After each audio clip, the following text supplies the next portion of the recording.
Next పెళ్లి పీటల మీద కలర్ఫుల్గా కనిపించడానికి అబ్బాయి ఈ బ్లూ కలర్ డ్రెస్ వేసుకుంటే బాగా రిచ్గా కనిపిస్తారు. దానికి మ్యాచింగ్గా అమ్మాయి ఈ డ్రెస్ వేసుకుంటే వచ్చిన వాళ్ళందరికీ కరెక్ట్ జోడి అనిపిస్తారు. మేడ్ ఫర్ ఈచ్ అదర్ అంటారు. అందరికి అదే ఫీలింగ్ వస్తుంది.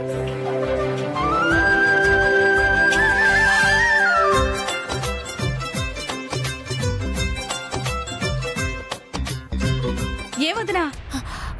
ఏమంటావు? ఏంటి ప్రియా, ఏంటో అంటున్నా? అదేంటొద్దునా, నువ్విక్కడ లేవా? పిలుస్తుంటే ఏంటి అని అడుగుతున్నావు? అసలు అతను ఎప్పుడు ఏ డ్రెస్ వేసుకోవాలో చెప్పిందంతా విన్నావా? వింటున్నాను. ఏది మంగళ స్నానాలు అయ్యాక ఏ డ్రెస్ వేసుకోవాలో చెప్పు. అబ్బా, అతను చెప్పాడు కదా ప్రియా. అతను చెప్పడం కాదు, నువ్వు విన్నాను అంటున్నావు కదా, అది చెప్పు. ఏంటి నాకు ఈ పరీక్ష ప్రియా? అవతల పెళ్లి పనులు చాలా పెండింగ్ లో ఉన్నాయి. బంధువులు రావాల్సిన వాళ్ళంతా రావాలి. ఒకటా రెండా లక్ష ఆలోచనలు నాకు. ఎలాగో మండపం డెకరేషన్ నువ్వే చూసుకున్నావు కదా, ఇవి కూడా నువ్వే దగ్గరుండి చూసుకో.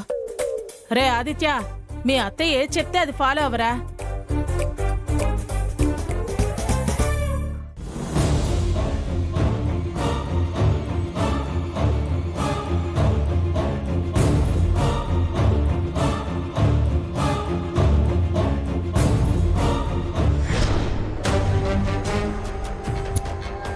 పెళ్లి మండపం డెకరేషన్ వాళ్ళు ఆల్బమ్ పట్టుకుని వచ్చారు వదినా. నువ్వు అందులో మంచి చూసి సెలెక్ట్ చేస్తే వాళ్ళు డెకరేషన్ స్టార్ట్ చేస్తారంట. అదేంటొదినా, నువ్విక్కడ లేవా? అసలు ఏంటిదంతా? ఇక్కడ ఏం జరుగుతోంది? జరుగుతుంది నా కొడుకు పెళ్ళేనా? పెళ్లి అనుకున్నప్పటి నుంచి ఏదో తెలియని పట్టుదల పెరిగేది.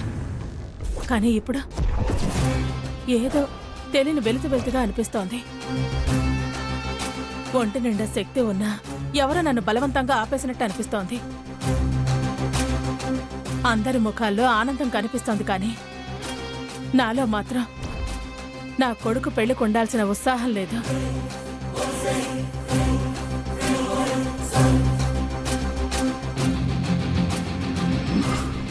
దీనంతటికీ కారణం ఆ ప్రియా సాంబయ్యేనా? ఏడుపు పెడపప్పులు పెట్టాల్సిన ప్రియా దిగులుగా ఓ మూలను కూర్చోల్సిన సాంబయ్య. ఇద్దరు ఉత్సాహంగా ఉన్నారు. ఉరుకులు పరుగుల మీద ఉండవలసిన నేను నిరుత్సాహంగా ఉన్నాను. పెళ్ళెప్పుడవుతుందా అని ఎదురు చూసే లక్ష్మి పెళ్ళవుతుంటే నీరసంగా ఉంది. అందరూ ఇంతలా రివర్స్ అవటానికి కారణం ఏమై ఉంటుంది? ఆలోచిస్తుంటే నా బ్రెయిన్ పనిచేయటం లేదు. ఒకవేళ నేను కూడా వీళ్ళతో కలిసిపోయానా? ఇలా రివర్స్ గేమ్ ఆడి పెళ్లి చెడగొట్టాలని చూస్తున్నారా? వీళ్ళంతా మామూలుగా ఉన్నప్పటికంటే రివర్స్ అయ్యారేమోనని టెన్షన్గా ఉంది. తల్లో నరాలన్నీ చిట్లిపోయేలా ఉన్నాయి. చెయ్యాలి, ఏదో ఒకటి చెయ్యాలి. ఎట్టి పరిస్థితుల్లో ఈ పెళ్లి ఆగటానికి వీల్లేదు. చెయ్యాలి, ఏదో ఒకటి చెయ్యాలి. ఏం చేయాలి? వీరాది వీరుడంట, ధరణి కుబేరుడంట. వీరాది వీరుడంట, ధరణి కుబేరుడంట. బోరు బోరుమంటూ మా పెళ్లి వారు వచ్చారంట. అబ్బబ్బబ్బబ్బబ్బబ్బా, అహనా పెళ్ళి అంట, ఓహనా పెళ్ళి అంట. అహనా పెళ్ళంట, ఓహనా పెళ్ళి అంట. నీకు నాకు చెల్లు అంట, లోకమంత గోల అంట. ఢామ్ ఢామ్ ఢామ్. అహనా పెళ్ళి అంట, ఓహనా పెళ్ళి అంట. నీకు నాకు చెల్లు అంట, లోకమ. ఏంట ఈ గోల? ఏయ్ తులసి, ఆపవే. ఏంట ఇదంతా? ఈ పాటలేంటి, డాన్సులేంటి? మాయా బజార్. ఏం మాయా బజారో ఏమో.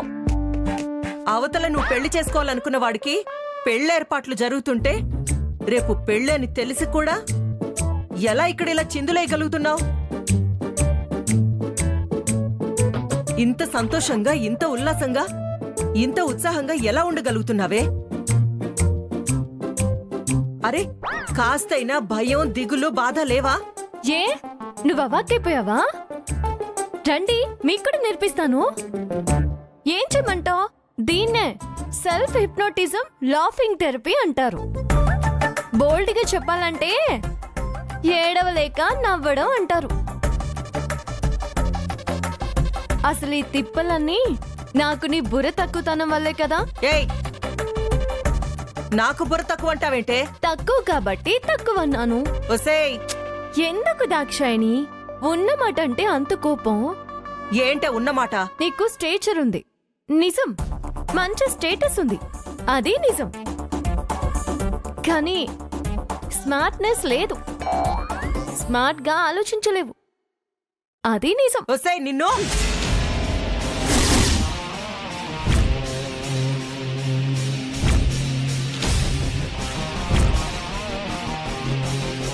నన్ను కొట్టడం కాదు, కాస్త నిన్ను నువ్వు మొట్టుకొని ఆలోచించు. నన్ను కిడ్నాప్ చేసావు, ఏం డిమాండ్స్ పెట్టావు? పదవి వదులుకో అని. ఆవిడ నా కొడుకు పెళ్ళవని అంది, అవనిస్తావు. తర్వాత హ్యాండ్ ఇస్తే ఏదో చేస్తాను అంటావు. ఆవిడ భర్త ఏసీపీ. ఈ లోపు నీ ఇంటి చుట్టూ పోలీసులు చుట్టుముడితే పదవి ఆవిడ వదులుకోవడం కాదు కదా, నీ స్థానం జైలుకి పోతుంది, నీ ప్లాను అటకెక్కుతుంది.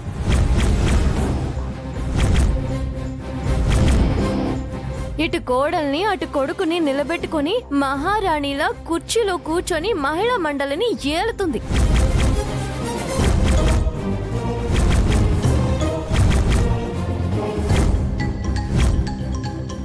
నన్ను కిడ్నాప్ చేసి ప్రయోజనం లేని పని. అదే నువ్వు గాని ఆవిడ గారి కొడుకుని గాని కిడ్నాప్ చేసావే అనుకో, దుర్గమ్మ ధన్మని దిగొస్తుంది. పదవి విరమణ కాగితం మీద సంతకం రాసి విసిరి పారేస్తుంది. చూడు దాక్షాయిని, దుర్గమ్మ నాకు శత్రువే, నీకు శత్రువే. శత్రువు శత్రువు మిత్రువులే. ఇప్పుడు మనం మిత్రులం కాబట్టి నా మాట నీకు మేలు చేస్తుంది. నాతో చేతులు కలుపు, నీకు పదవి దక్కుతుంది. లేకపోతే జైలుకు పోవాల్సి వస్తుంది.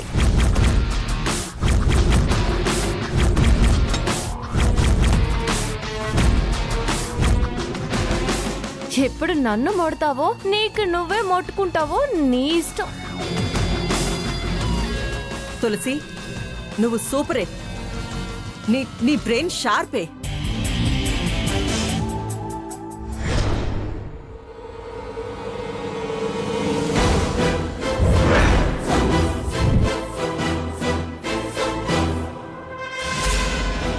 ఓకే ఓకే, నేను తర్వాత మాట్లాడతాను.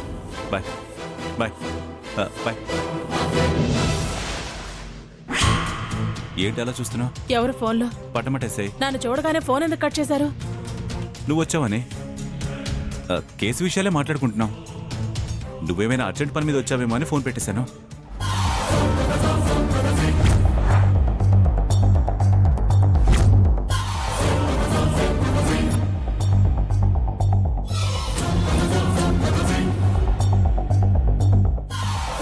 ఎవరండి అనుమానం?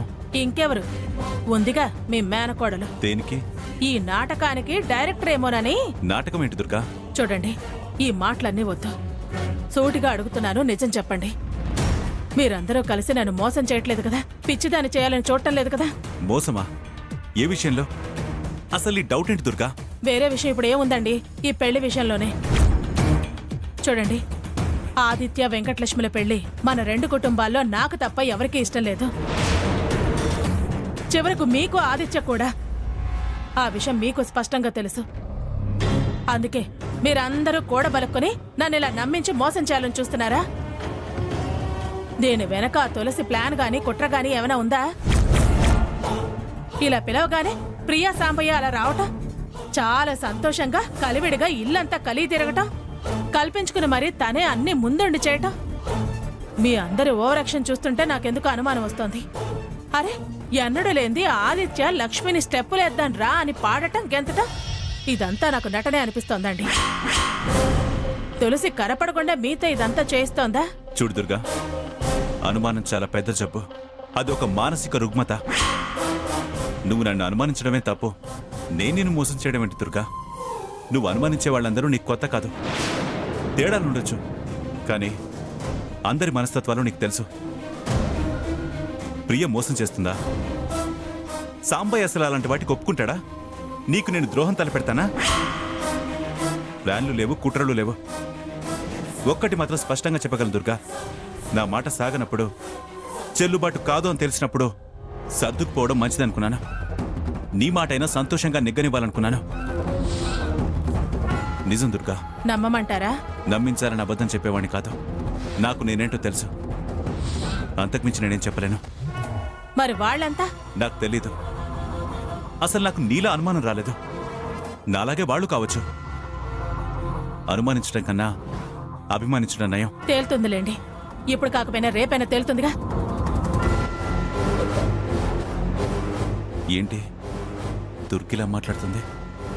ఒకవేళ తను చెప్పినట్టు తులసి ఏమైనా గేమ్ ఆడుతుందా? చచ్చా, తులసి అలాంటిది కాదు.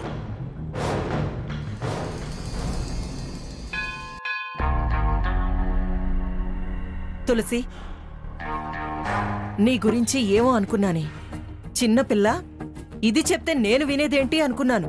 కానీ నువ్వు చెప్పిన దాని గురించి ఆలోచిస్తే బాగా వర్కౌట్ అయ్యేటట్టుంది. ఖచ్చితంగా నీ ప్లాన్ ఫాలో అవుతాను.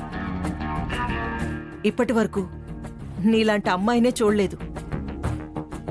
నువ్వు దుర్గమ్మని గెలిపించావని నీ మీద కక్ష పెట్టుకుని నిన్ను కిడ్నాప్ చేసి ఇక్కడ పెట్టినా. అసలు నీలో ఏ కోసైనా భయం అనేది కనిపించలేదు. అప్పుడు ఎంత ధైర్యంగా ఉన్నావో ఇప్పుడు అంతే ధైర్యంగా ఉన్నావు. నువ్వు నా మంచి కోరి ప్లాన్ చెప్తుంటే ఇది నన్ను బుట్టలో వేసుకోవడానికి ఏదో గేమ్ ఆడుతుంది అనుకున్నాను. కానీ మీ ఇద్దరి మధ్య వైరం ఏంటో నాకు అర్థమైంది. దుర్గమ్మని దెబ్బతీయడం కోసం ఖచ్చితంగా నాకు హెల్ప్ చేస్తావని పూర్తిగా నమ్మకం వచ్చింది. సో నీ ప్లాన్ నేను ఫాలో అవుదాం అనుకుంటున్నాను. నువ్విచ్చే ఐడియాని వర్కౌట్ చేద్దాం అనుకుంటున్నాను. ఇప్పుడే రౌడీలకు ఫోన్ చేసి ఆదిత్యని కిడ్నాప్ చేయమని చెప్తాను. అదే మరి, నువ్వేదో అనుభవం ఉన్నదానివి, పైగా రాజకీయ నాయకురాలివని నీకు చెప్తే మళ్ళీ పప్పులో కాలేస్తానంటావేంటి? పప్పులో కాలేయడం ఏంటే? అసలు నువ్వు రౌడీల వరకు ఎందుకు ఆలోచిస్తున్నావు? కలుగులో ఉన్న ఎలుకను పట్టుకోమంటే కారారణ్యంలో ఉన్న పులిని పట్టుకున్నంత బిల్డప్ ఇస్తారు. వాణ్ణి పట్టుకొచ్చి నీ ముందు చేతులు కట్టి నిలబెడతారు. మీరేమో అదేదో గొప్ప పని చేసినట్టు కట్టలు కట్టలు డబ్బులు ఇసిరేస్తారు. ఆ డబ్బులేవో నలుగురు పేదవాళ్ళకిస్తే మీ పేరు చెప్పుకొని బతుకుతారు. దాక్షాయణమ్మ గారు అని 40 మందికి చెప్తారు. దాంతో జనంలో మీ మీద మంచి ఇంప్రెషన్ వస్తుంది. పలకరిస్తే పురాణం విప్పుతారు. రాజకీయ అనుభవం ఉంది అన్నారు. ఈ మాత్రం చిన్న చిన్న విషయాలు కూడా ఆలోచించకపోతే ఎలా చెప్పండి? అయితే ఆదిత్యని ఎలా కిడ్నాప్ చేయడం? ఒకసారి ఫోన్ ఇలా ఇవ్వండి, నేను చెప్తాను. ప్రతి దానికి డబ్బులు వాడే బదులు అప్పుడప్పుడు కొంచెం బ్రెయిన్ వాడితే సరిపోతుంది కదా. వాణ్ణి ఎలా రప్పించాలో నాకు బాగా తెలుసు కదా. ఇప్పుడు చూడండి లాజిక్ ఎలా వాడతాను. నా దగ్గర ఇలాంటి లాజిక్స్ వందలు వేల కొద్దే ఉన్నాయి దాక్షాయిని. ఇక్కడున్నది intelligent Tulasi, dare and dashing Tulasi, power Tulasi, powerful Tulasi, మొత్తం మీద మెగా తులసి. ఇది బ్రెయిన్ కాదు దాక్షాయిని, ఐడియాల బ్యాంక్, ఐడియాల లాకర్. చిటికలో చిటికలో ఆదిత్యని మీ ముందు నిలబెడతాను చూడండి.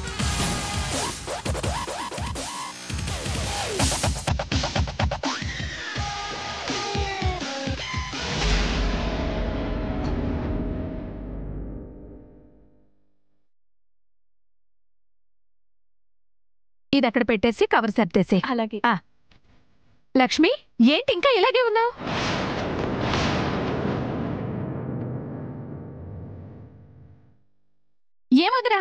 ఇంట్లో ఎవరికి వాళ్ళు ఏమీ పట్టనట్టు ఇలాగే కూర్చున్నారే. పెళ్లి కూతురికి మంగళ స్నానాలు చేయించరా? పోనీలే లక్ష్మీరా, నేనే నీకు చేయిస్తాను.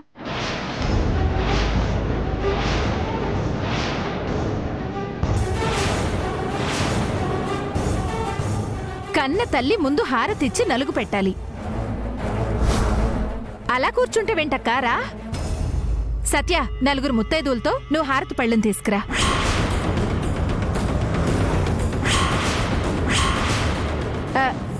అయ్యో, ఏంటత్తయ్యా, నువ్వు పెద్దదానివి, నువ్వే కదా మా అందరికీ చెప్పాలి. మండపానికి మనం ముందు వెళ్ళాలి కదా. ఇక్కడే మగపెళ్లి వాళ్ళతో కూర్చుంటే ఎలా?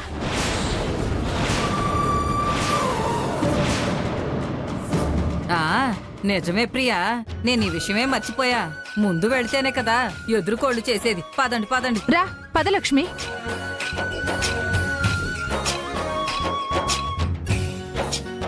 బావా ఏంటిది?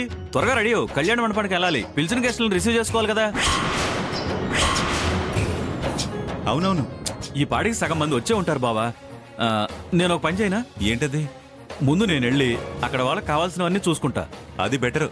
అంతా మనకు తెలిసిన వాళ్ళే కదా, నువ్వు వెళ్ళు. సరే సరే. బావా మీరు త్వరగా రెడీ అయ్యి వచ్చేయండి. దుర్గా, నువ్వు వెళ్ళి త్వరగా రెడీ అవ్వు. ఏంట్రా, ఏదో పార్లర్కి వెళ్ళాలి, హెయిర్ కటింగ్ అన్నావు కదా, తొందరగా వెళ్ళొచ్చే. అపాయింట్మెంట్ ఉందిగా అమ్మా, డోంట్ వరీ, నేను వెళ్ళొస్తాను. త్వరగా వచ్చాయే. సరే సరే, వస్తాను.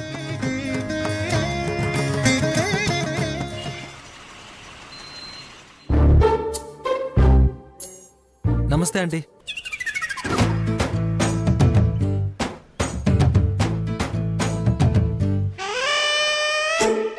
నువ్వు తులసి విలాసా? కేబుల్ సర్వీసా? కవలల్లో ఎవరు నువ్వు? రెండు కాదు మేడం. మేడమ్మా అంటే మీరు ముగ్గురా? ముగ్గురు కాదు, ఇద్దరు కాదు, అసలు ఒక్కడే. అతనే ఆదిత్య, దుర్గమ్మ కొడుకు, నాకు కాబోయే పెనిమిటి. అంటే టిఫిన్స్ తెచ్చింది, కేబుల్ అని వచ్చింది వీడే. టిఫిన్ ఆర్డర్ ఇచ్చారు కదా మేడం. నమస్తే మేడం, నా పేరు వరుణ్ అండి. కొత్త ఛానల్ ప్యాక్ కావాలని ఫోన్ చేశారు కదా.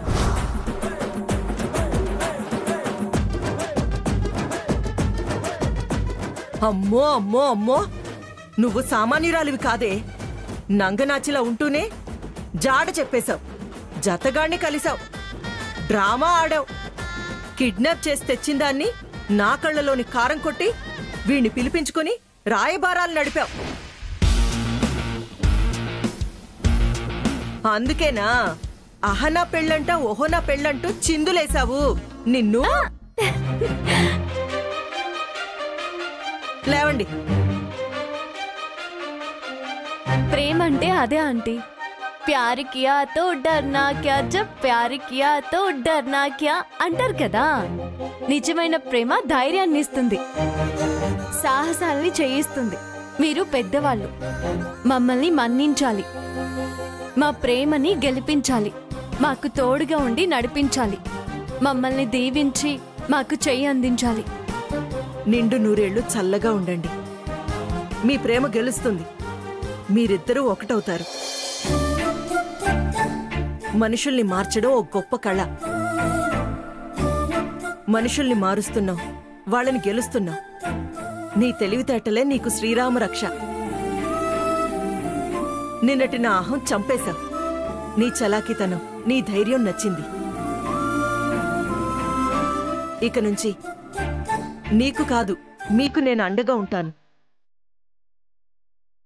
మీ పెళ్లి జరిగే వరకు ఎప్పుడు ఏ సాయం చేయడానికైనా ముందుంటాను. ఇక నుంచి నువ్వేం చెప్పినా ఎలా చేయమంటే అలా చేస్తాను. చాలా థ్యాంక్స్ దాక్షాయిని. చెప్పు తులసి, నెక్స్ట్ నీ ప్లాన్ ఏంటి? చెప్తాను, ఒక్క నిమిషం నన్ను ఆలోచించుకోనివ్వు. ఒక్కదానివే ఎందుకు, మీరిద్దరూ కలిసి ఆలోచించండి. వద్దులే ఆంటీ, అది అసలే టూ షార్ప్. అదే ఆలోచిస్తుంది. ముందే మొగుణ్ణి కంట్రోల్లో పెట్టుకుందన్నమాట. అసాధ్యురాలివే.